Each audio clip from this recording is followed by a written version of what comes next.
کوڑے ور کی کتاب نہیں ہوندے، پتھر دل گلاب نہیں ہوندے، اور بلیا یاری سوچ کے لائیں یارہ نال حساب نہیں ہوندے۔ پھر ذرا نکلے اس حساب کتاب سے باہر، بلیا یاری سوچ کے لائیں یارہ نال حساب نہیں ہوندے۔ پھر ذرا بڑا ذہن کرے، چھوڑے اپنے حساب، یبصرون اعلی انفسہم ولنبلونکم بشیء من الخوف والجوع ونقص من الاموال والانفس والثمرات۔ پھر حساب کتاب سے نکلے، پھر امام علی مقام کی طرح یہ سوچ بنائے کہ حسین کے بچے چلے جائیں تو کوئی حرج نہیں، امت پر آنچ نہیں آنی چاہیے۔ ایک امام علی مقام، کل تک امام میدان میں کھڑے تھے تو اکیلے تھے، لیکن آج پوری دنیا کہتی ہے حسین ہمارا ہے، حسین ہمارا ہے۔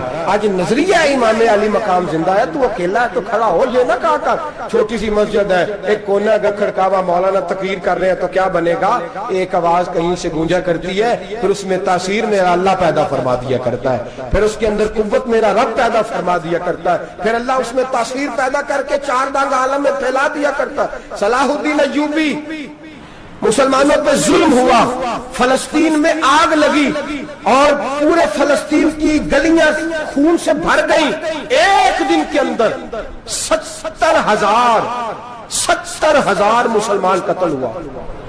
گھوڑوں سے سڑکوں پہ چلا نہیں جاتا تھا، گھوڑے پھسلتے تھے، اتنا خون تھا، اور کچی سڑکیں تھی، اتنا خون تھا، پہلے کچی زمین نے خون پیا، پھر خون اس سے باہر آیا، پھر بھی اتنا سخت 70,000 آدمی قتل ہوا۔ صلاح الدین ایوبی کون تھے؟ میرے غوث اعظم جیلانی کے مدرسے کے طالب علم تھے۔ جامعہ نظامیہ مدرسہ، یہ مدرسے ہیں جنہوں نے دین کے مجاہد پیدا کیے، مدارس ہیں جنہوں نے دین کے مجاہد پیدا کر کے پوری دنیا کے اندر پھیلائے ہیں۔ مدارس کے اندر دہشت گردی آئی، میں اختلاف نہیں کرتا، لیکن ابھی بھی مدرسے ہیں جن مدرسوں سے رسول اللہ کے دین کا سچا درس دیا جاتا ہے، امن، پیار اور محبت کی فضا کو عام کیا جاتا ہے وہ مدارس، اور انشاءاللہ قیامت کی صبح تک وہ مدرسے قائم رہیں گے۔ صلاح الدین ایوبی مدرسے کے طالب علم ہے، مدرسے کا، لیکن مدرسہ اس کا تھا جو ساتھ درویش بھی تھا، جو ساتھ اللہ رسول کے احکامات محبت کے ساتھ پھیلانے والے غوث اعظم جیلانی کا مدرسہ تھا، اس مدرسے کا پڑھنے والا طالب علم۔ دیکھیں نا، علم دین شہید کون تھا؟ نعتیں پڑھنے والا تھا نا، ختم دلانے والا تھا۔ عامر چیمہ شہید کون تھا؟ نعتیں پڑھنے والا تھا نا۔ یہ نعتیں وہ چیز ہوتی ہے جو دلوں کے اندر اثر پیدا کر دیتی ہے، جو نبی پاک کی محبت کو پروان چڑھاتی ہے، اور یہی چراغ جلے گا تو روشنی ہوگی۔ صلاح الدین ایوبی اکیلا اپنے دوستوں سے کہنے لگا مسلمانوں کی مدد، چند سالوں میں نکلو مدد کرے۔ انہوں نے کہا تیرے نکلنے سے کیا ہوگا؟ کہنے لگا میں نے نہیں نکلنا، میرے اللہ نے میری مدد کرنی ہے، میرے اللہ نے میری اٹھ باندھ کمر کیا ڈرتا ہے، پھر دیکھ خدا کیا کرتا ہے۔ فرمایا مجھے نکلنے دے، اللہ میری مدد کرے گا۔ تھوڑا تھوڑا کر کے فوج جمع کی، کوشش کی۔ چند سالوں کے بعد اسی جگہ جہاں مسلمانوں کا خون بہا تھا، اللہ نے اسلام کا جھنڈا پھر سے بلند کر دیا۔ صلاح الدین ایوبی فاتح بن کے مسجد اقصی کے دروازے پہ کھڑا ہے۔ چند سال گزرے، عیسائیوں کا وہ ظلم ابھی یاد ہے، اور عیسائی سارے لیڈر کہتے ہیں تیاری کر لو، اب ہمارے بچے کاٹے جائیں گے، عورتیں بیوہ ہوں گی، گردنیں کٹیں گی، اب دیکھنا جتنا خون ہم نے بہایا تھا مسلمان اس سے دگنا بہائیں گے۔ صلاح الدین ایوبی گھوڑے پہ کھڑے ہیں اور پوچھتے ہیں اور عیسائیوں بتاؤ تمہارے ساتھ کیا کروں؟ گردنیں جھک گئیں، جواب کوئی بھی نہیں۔ کہا تم نے 70,000 مسلمان ایک دن میں مارا تھا، بولو تمہارے ساتھ کیا کروں؟ تم نے ایک دن میں مسلمان یوں کاٹے جیسے گاجر مولی کاٹی جاتی ہے، بولو کیا کروں؟ عیسائی کہنے لگے ہمیں اپنے ظلم یاد ہے، تشدد یاد ہے، بربریت یاد ہے، تو بہتر جانتا ہے تو نے کیا کرنا ہے۔ صلاح الدین ایوبی گھوڑے پہ فاتح کھڑا ہے، آنکھوں میں آنسو آئے، تڑپ کے رویا، کہنے لگا میں تمہارے ساتھ وہی سلوک کروں گا جو میرے مصطفیٰ نے قریش مکہ کے ساتھ فرمایا تھا، لا تصریب علیک، جاؤ تم پر کوئی زیادتی، جاؤ تم آزاد ہو۔ اس نے کہا تو کر کیا رہا ہے؟ کہنے لگا میں کیا کروں، میں اس محمد کا ماننے والا ہوں جس نے معاف کرنا سکھایا ہے صلی اللہ علیہ وسلم، میرے پیروں میں زنجیر ہے رسول اللہ کی غلامی کی، جاؤ تم آزاد ہو۔ اس نے کہا تم آزاد ہو، لوگوں نے کلمہ پڑھنا شروع کر دیا، اشہد ان لا الہ الا اللہ واشہد ان محمدن عبدہ۔ سارے قبیلے کے کچھ نہ کچھ لوگ مسلمان، ایک قبیلہ رہ گیا مسلمان نہیں ہوتا۔ صلاح الدین ایوبی اپنے خیمے میں بیٹھے تو ایک بی بی آ گئی، اس قبیلے کا کوئی شخص مسلمان نہیں ہوتا، بی بی آئی، آ کے کہنے لگی